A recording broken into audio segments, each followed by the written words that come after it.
Hi, this is Em, and it's going into the back half of May, and so I figured it's time to do another garden vlog. And I've decided that I'm probably going to break up the video and just do the garden part in one video, and then any pressing and or peeking at flowers in separate videos, because otherwise I'll probably never get the garden vlogs posted. So if you want to know what flowers look like after they come out of the press, or techniques or things that I use for pressing flowers, please be sure to look for the appropriate playlists and take a look at those so that you can kind of put them together as a, as a complement to each other. But that's probably what's going to happen, and I just wanted to let you know in advance, because the other garden vlogs that I've done in the prior months, I kind of tagged on some pressing and or some peeking with those videos, and now that things are starting to get really busy or there's more stuff going on, that's just going to be kind of unwielding and make the videos too long. So hopefully that will work out for anybody watching this. So if you're interested in what's going on in the garden towards the latter half of May, then please stay tuned, and thank you ahead of time for watching.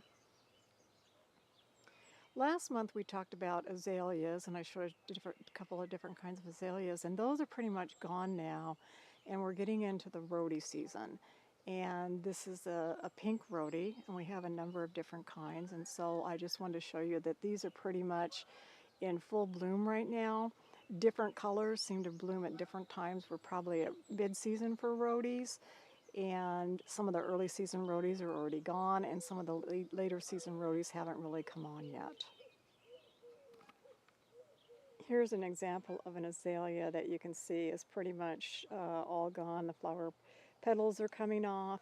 You can see the new light green leaf growth is starting to come on now. And I just wanted you to see what I mean when I said that the azaleas are pretty well spent. Here's another color rhodie, and these are really pretty. They're a little more saturated pink, and if you look towards the center of the petals, you can see how beautiful that dotting pattern is. It's pretty pronounced on this particular rhodie. Here's what a rhodie looks like when they're just getting ready to flower in their bud form before they pop out. When we're talking about azaleas, although I did mention that the azaleas are getting spent and going away, those or the evergreen azaleas that I showed you last month and I was just referring to. There's another kind of azalea that's called deciduous azalea, which loses their leaves in the winter, and that's what these are. This is a orange deciduous azalea, and they're coming into bloom now, and they're just gorgeous. I press them in profile like this. And you can also press them like open face. And I'll usually do it kind of like that, where they're open face. So give deciduous azalea a try. They press all right. I especially like the lighter. This kind of orange does good. The yellows do good.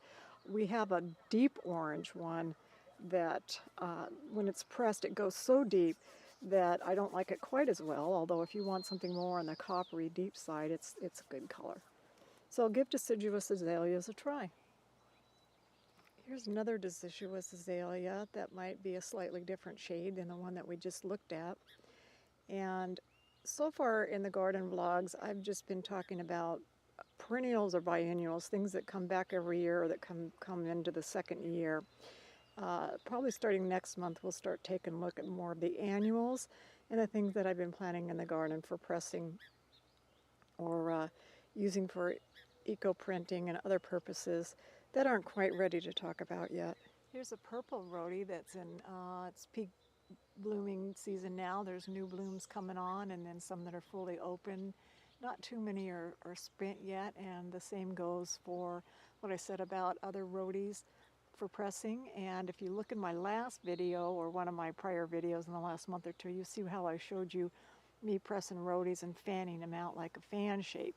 That works pretty good, so you might want to check that out.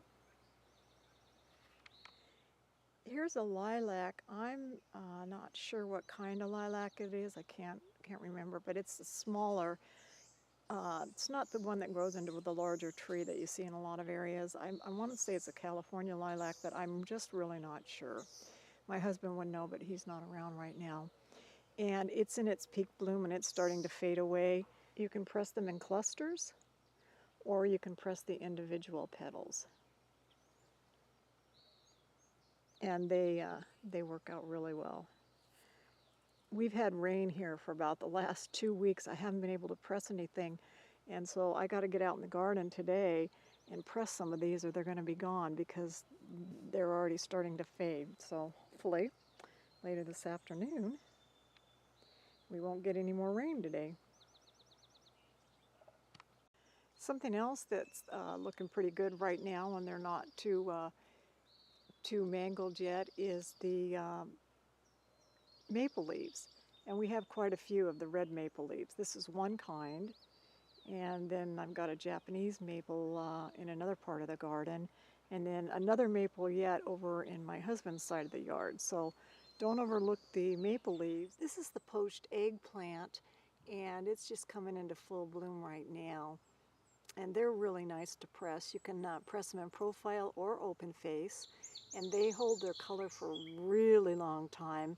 And they press really true to the yellow and the white. In other words, the white doesn't really brown out and the yellow stays nice and yellow. They're very sheer, kind of like tissue paper sheer. But they add a lot of interest and they're pretty neat. They're perennial. They clump pretty significantly, and they will kind of take over a certain area if you let them, but they're also easy to pull, so I don't really worry about it. And they're kind of an unusual plant. I don't see them too often, but if you come across them, give it a try.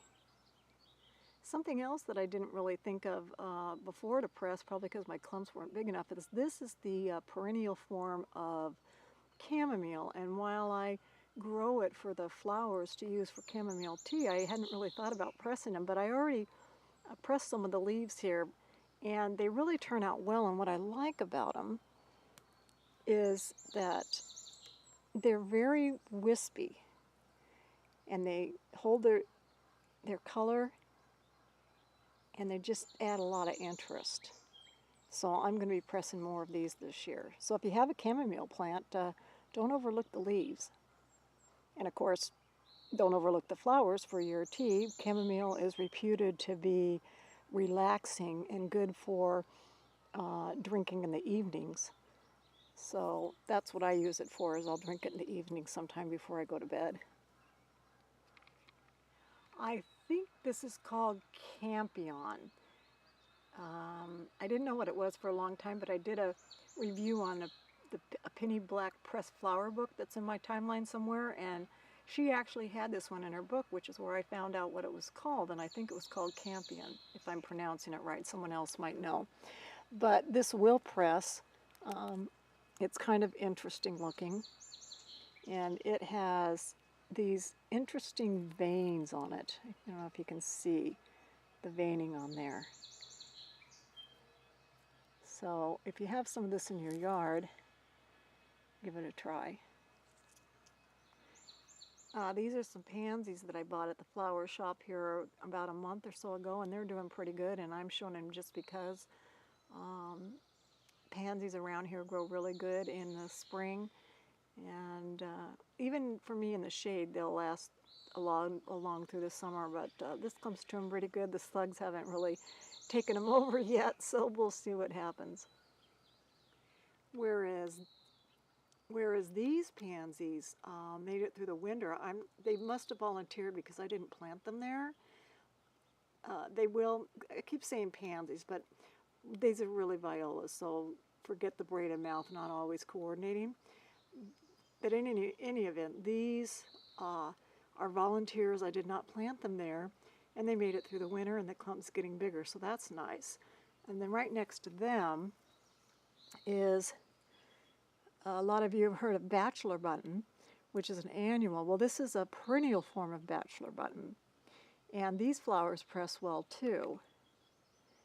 And I need to get them pretty soon. And I press them in profile, and they just add a lot of interest like that. They hold their color for a really long time. And you can also divide the clumps. This clump's getting pretty big, and I need to divide it. So anyway, this is a perennial Bachelor Button. This is a flat-leaf parsley that I talked about in one of my earlier videos that volunteered. I didn't plant it here, and here it is, and it's going to seed. And I just wanted to show you what the seed heads look like. And I'm gonna let some of the seeds mature, and if I find some flat-leaf parsley in other parts of my yard, then so be it, because it's fine with me. And we'll contrast that with the curly leaf parsley, which I'll show you next what's going on with that. Here's the curly leaf parsley that's getting ready to go to seed, and the same thing. I'm going to go ahead and let them seed out, and hopefully I'll get some volunteers from it. As you might have heard me say in other videos, how I use parsley is I'll pick the leaf and I'll throw it into my herbal tea every morning as available, and then I will also cook with it. And you could also press it. So it has a lot of different uses. Now I just want to show you another little area. I just wanted to show you, see this little clump right here? Last year I had curly leaf parsley planted here, and I let it to go to seed, and then here's the little volunteers that are coming up. So I'm really happy about that. They're just fine. And I can just let all these little seedlings come up, or I can take one of these, because there's a lot of different plants here, or I can take some of these and put them in other areas of the garden. But that's what they look like when they're very young and they're just coming up from seed. This here is a strawberry leaf. And the strawberries are just starting to flower now. And so hopefully we'll be getting some strawberries probably within the next, I don't know, month and a half. Something else that's starting to come into flower now are coral bells, and I've got a couple different ones, and they're not as happy as I wish they were, although I try to baby them, and they're just wonderful for small arrangements. They come in, you know, various different shades. I really like the reddish and the pinkish ones. And here you can see some of the flowers that are coming on. And I'll be pressing these later today. But see, they look like little mini bells. They're so beautiful. There's a different kind of coral bell. It gets more of a yellowish, whitish flower that also presses well. And it's just in its bud form now, so it should be coming on in the next couple of weeks, and it's also good to press. And the other nice thing about coral bell, although I don't know if everybody grows it for the flower, a lot of people just grow it for the leaves because they come in so many different leaf patterns. And a lot of the leaves also press well, so don't overlook the leaves and the flowers if you've got any coral bell around. Here's some more coral bells. That one's got a little, see how that leaf structure is lighter? It's got the variegated kind of light lemon green or lime green, and then the darker. And then here's some of the flower spikes over here. Everything's weighted down right now because it's so wet. They're just kind of all flopping over. Last month we talked about what I call the fern leaf bleeding heart that grows in a lot of the woodland areas, and we have them in our woodland areas up in the mountainous regions. But here's what I call the, I don't know, the garden variety of bleeding hearts, and these press really well. And here's what the flower pod looks, or the seed pod looks like. And I always leave a couple of flowers on the plant to go to seed.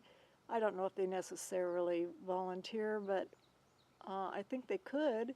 So I do want to make sure that I leave some seed pods on there. And I'll usually press the whole cluster, and I will press the leaves. Here are some forget-me-nots, and they're pretty much on their last leg. There's still a few little flowers on the very tips that I can press, but otherwise the stems are pretty much all going to seed, and so they're on their last leg. And then here's a variegated grass down here in this area, and those will press too. So don't overlook grasses, not only the leaves, but also the flowers that the grass sends up. Some of them press really, really nice and add a lot of interest. But what I really want to show you in this section is the astrantia. And I have two kinds of astrantia. I've got a white, and which aren't at this stage yet. They're barely even coming up. Hopefully I'll get flowers. And then I have these pink. And some years I don't get very many flowers, and other years I get more flowers. And because of the rain we've had, I think, because they like moisture, I think I'll get more flowers this year. And they're not really full-fledged yet, so I'll just try to give you an idea of what they look like before they're when they're growing in the garden. But they're absolutely gorgeous. They're probably one of my favorite flowers. And you will probably, outside of being pressed, you probably won't see too many of them in my garden, because as soon as they reach their prime, they're in the press. So this is probably about what you're going to see. But look at all these nice little flower heads. I'm so excited. I can't wait. Beautiful, beautiful. They are perennial if you can grow them, and you can divide the clumps in the spring, or I'd like to do it in the early spring. So I have several clumps around the yard that's exactly how I got them, was by dividing them. Remember in the prior month we were talking about Fiddlehead Ferns? Well, now you can see the clump is almost fully open, and so pretty soon it's going to be time to start pressing ferns. These are still pretty light green. This is a Boston fern, and I generally like to wait until the really light green turns a little bit more deep, just for more secure pressing. But I will press them now as well as a little bit later. When I don't like to press them is later in the summer, because what will happen is the spores on the back. Here, let me bring something up to show you. You can start seeing, hopefully, that there's these little dots on the back, and they're spores, and they'll start going from this light green, then throughout the summer they'll start to get darker brown, until they finally get to be kind of a powdery brown. And so the quality of the press starts to degrade later in the season. So if you're pressing ferns, try to do it a little bit earlier, before the spores get really pronounced. This is a Maidenhair fern. It's looking especially nice right now. It presses well, and what I find really interesting about it is how it has these black stems, which is very interesting. These are actually, right now, still a little bit too early to actually press, because as you can see, the leaves are still curled out, and there's a lot of I guess you'd call them fiddle fern type pieces coming up. But here in about another month, they'll be perfect for pressing.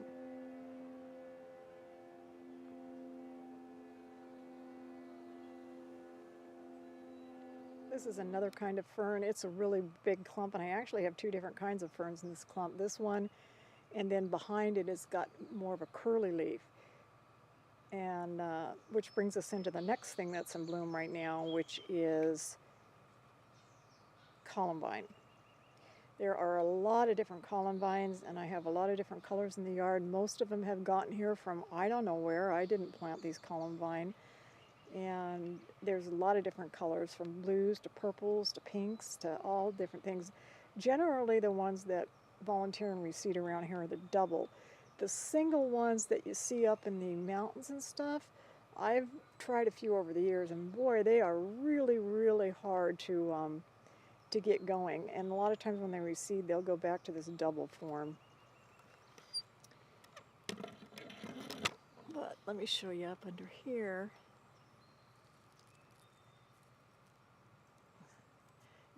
See how that goes. Here's kind of a purplish blue Columbine, and here's an example of a flower that I call more of a single petal,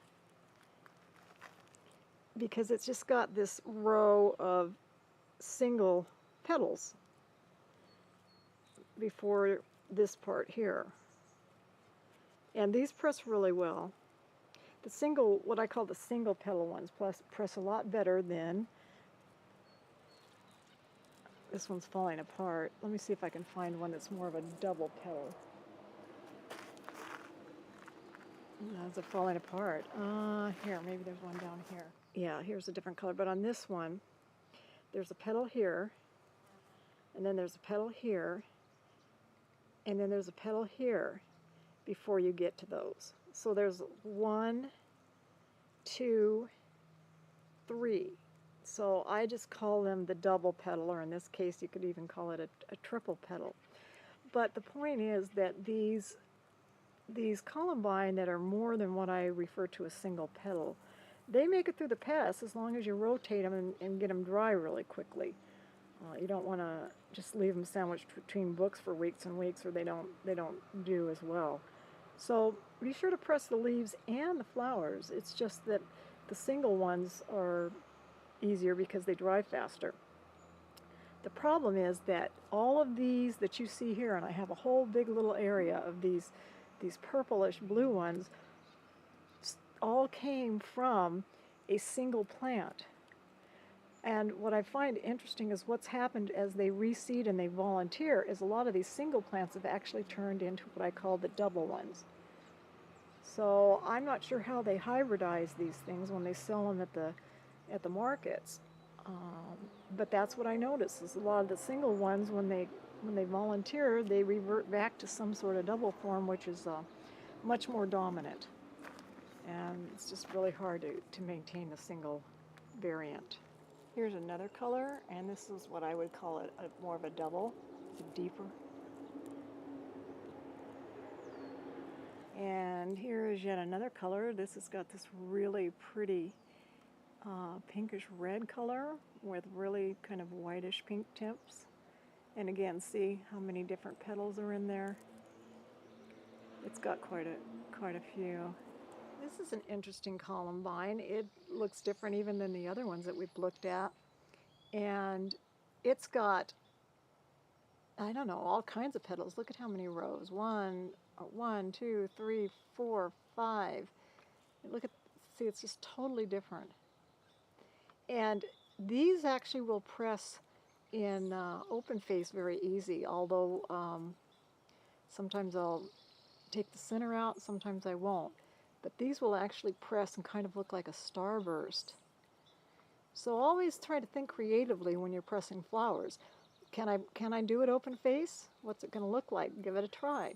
This one presses good both open, and it's really beautiful in profile because you get all these layers of petals and colors showing up.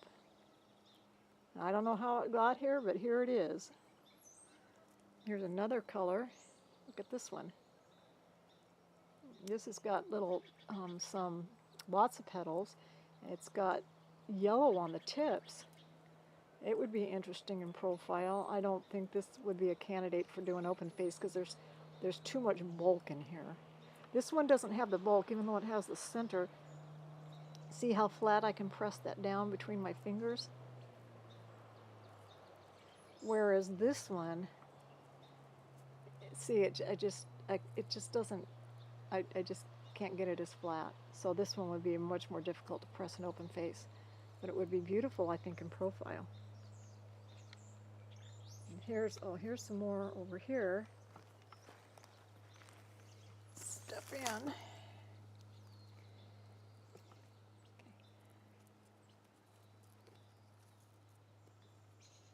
Here's another kind. It's a little bit, it's more along the lines of this one in number and how many petals that it has,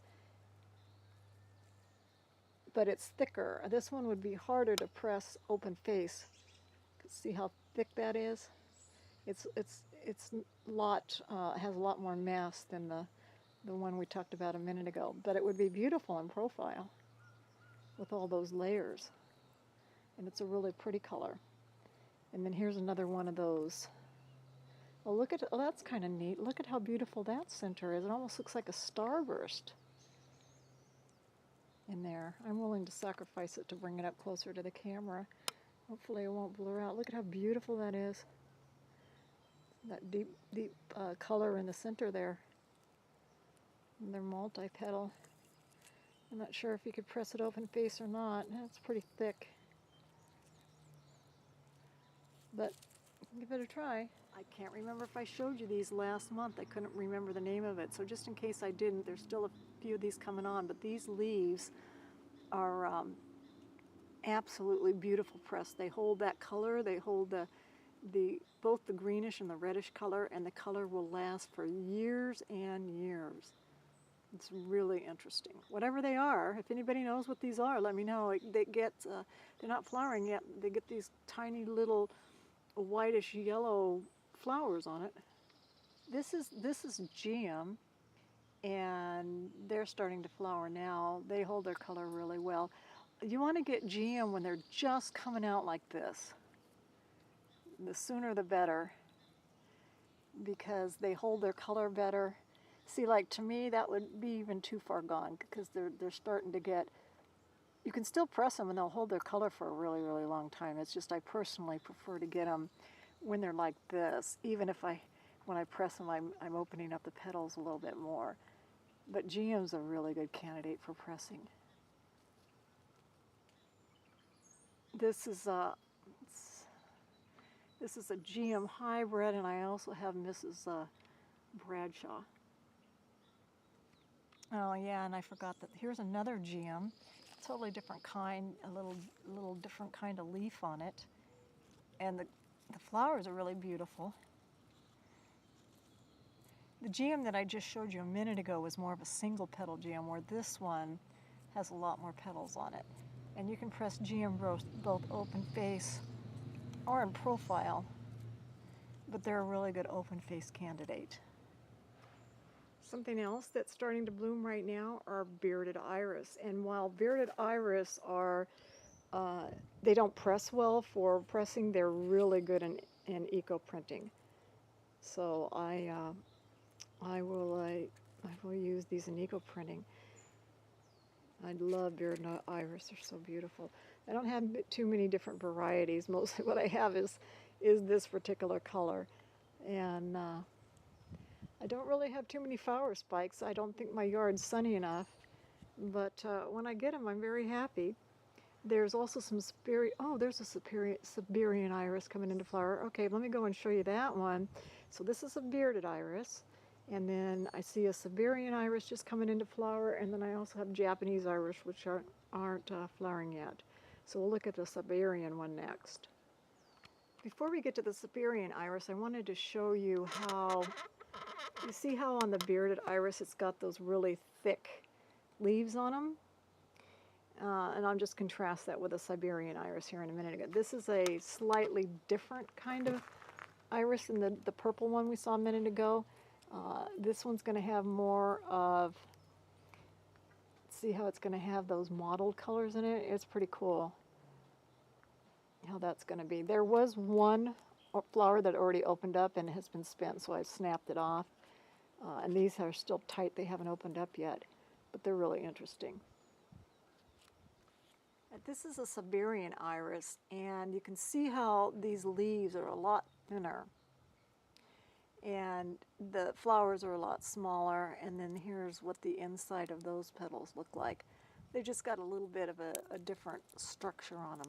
And then there's what they look like before they opened up.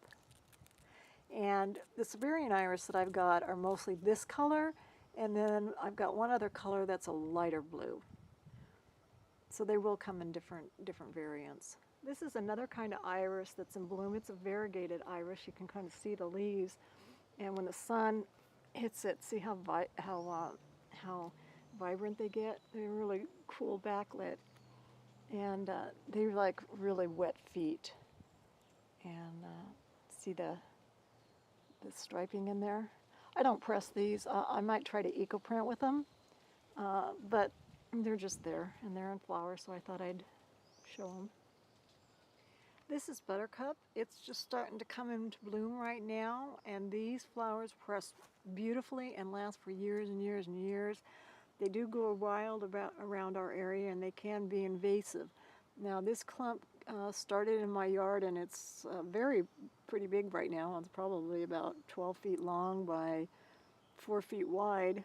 But I'm fighting Buttercup all the time anyway, just because that's how they are, so oh well. But they mean too much to me for pressing, so I'll live with it. And I press them in both open face and profile. And I press the little, what do you call it, the little botanical way that they grow. And then the leaves also press really nice.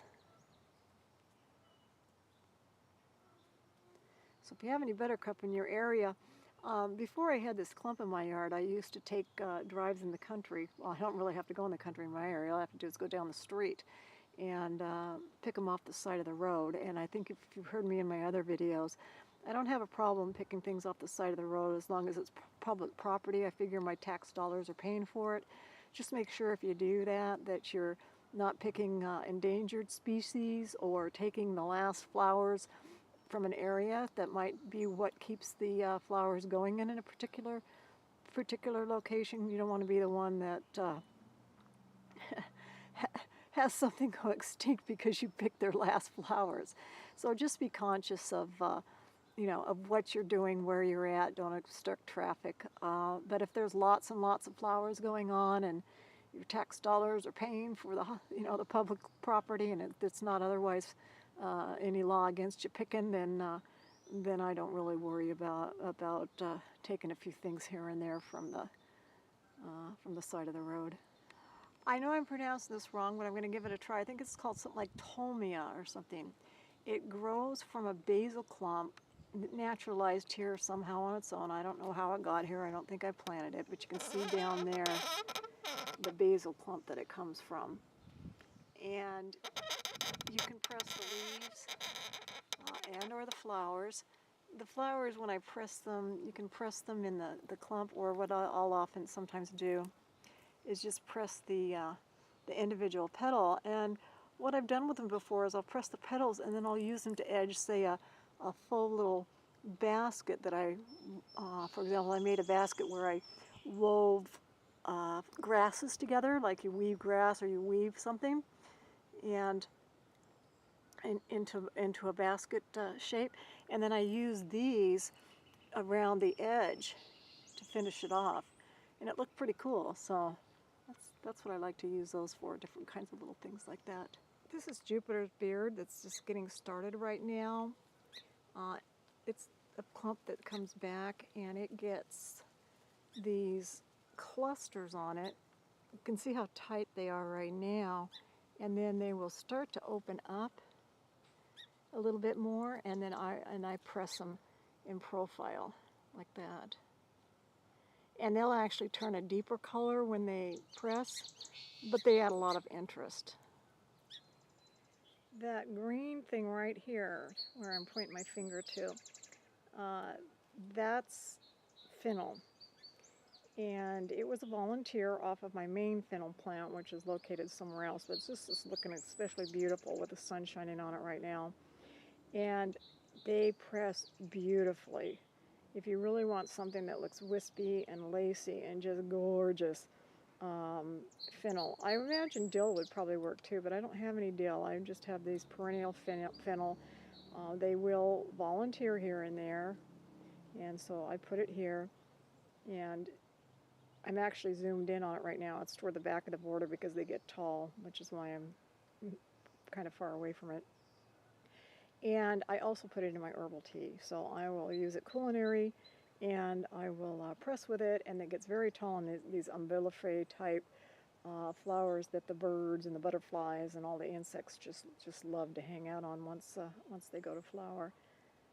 So if you ever get a chance to add some fennel to your yard, they're well worth it. But just make sure that you put them toward the back of your border rather than right up front because of their height. And that clump will eventually get a lot wider. You know, they're a slow-forming clump, but well worth it. This is something that I find really interesting that I wanted to show you. This is a a clump of carrots, regular culinary carrots that I put in here last year, and a couple of them got left in the ground all winter. And I really like it because the leaves are wonderful for pressing.